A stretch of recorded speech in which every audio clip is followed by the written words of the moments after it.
मैं जो ऐसा जानती, प्रीत किए दुख होए, नगर ढंढेरा पीटती, प्रीत न करियो कोई। दोस्तों, आज मैं जो आपको कहानी सुनाने वाला हूँ एक प्रेम कहानी है, जिस कहानी का नाम है पंछी का संदेश। बहुत ही अद्भुत कहानी है। आप सुनोगे आपको भी बहुत इंटरेस्ट लगेगा और बहुत ही मज़ा आएगा। और अगर दोस्तों आप मेरे चैनल में नए हैं तो कृपा करके मेरे चैनल को सब्सक्राइब कर लीजिए और लाइक कर लीजिए। मित्रों, तो ये कहानी है, बहुत समय पहले की बात है। एक बहुत ही गरीब किसान हुआ करता था। उसकी एक सुंदर बेटी थी जिसका नाम मधुरिमा था। वो हर कार्य में पूर्ण कुशल थी। किसान को अपनी बेटी पर बहुत ही गर्व था।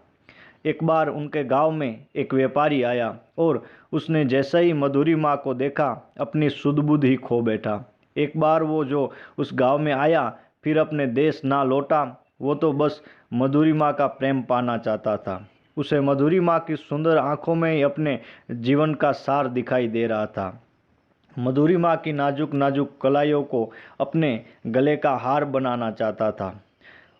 उसके फूल सी पंखुड़ियों से, होठों से अपना नाम सुनना चाहता था। उसने मधुरिमा के घर के पास में ही जमीन खरीद ली और वहीं पर एक झोपड़ी बनाकर रहने लगा, ताकि वो आते जाते मधुरिमा को निहार सके। मधुरिमा भी व्यापारी को पसंद करने लगी थी, लेकिन कहा दोनों में से किसी ने भी नहीं।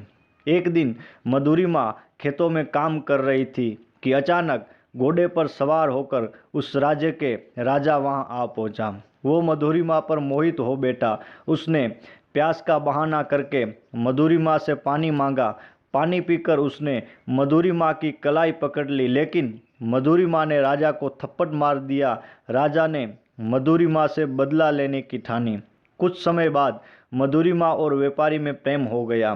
दोनों ने साथ मिलकर एक पीपल का पेड़ लगाया और नदी से पानी भरकर उसे सींचने लगे। पेड़ धीरे धीरे घना और छायेदार होने लगा, लेकिन होनी को कुछ और ही मंजूर था। ये बात राजा के गुप्तचर ने राजा तक पहुंचा दी कि मधुरिमा तो व्यापारी से प्रेम करती है।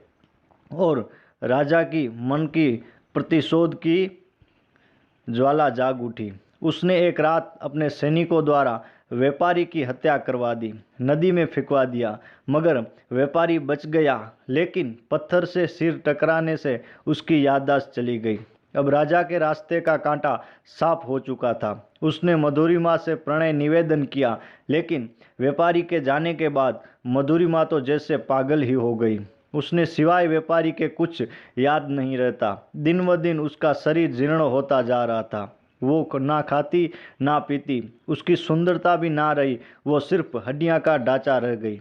राजा भी मधुरिमा की हालत देखकर भाग गया, क्योंकि वो तो सिर्फ रूप और सौंदर्य पर मरता था। और किसान भी अपनी बेटी की दुर्दशा ना देख सका और वो भी एक दिन चल बसा। मधुरिमा सालों व्यापारी की वाट जोती रही, लेकिन व्यापारी ना लौटा। फिर एक दिन उसने पीपल के पेड़ के नीचे मधुरिमा ने अपने प्राण त्याग दिए। गांव वालों ने उनका अंतिम संस्कार कर दिया।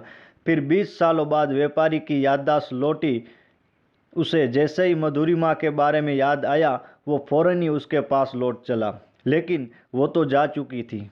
उस रात व्यापारी उस पेड़ के नीचे बैठकर बहुत रोया और आधी रात के समय एक पंछी ने उसके पास आकर पुकारा। व्यापारी ने अपनी हथेली पर उसे बिठाकर बहुत सी बातें की और सुबह वो व्यापारी उस पेड़ के नीचे गांव वालों को मरा हुआ मिला। शायद उस पंछी का यही संदेश था कि तुम मधुरिमा के पास लौट जाओ। और कुछ दिनों बाद उसी पेड़ पर दो पंछी सभी को चहचहाते, किलकिलाते हुए दिखे।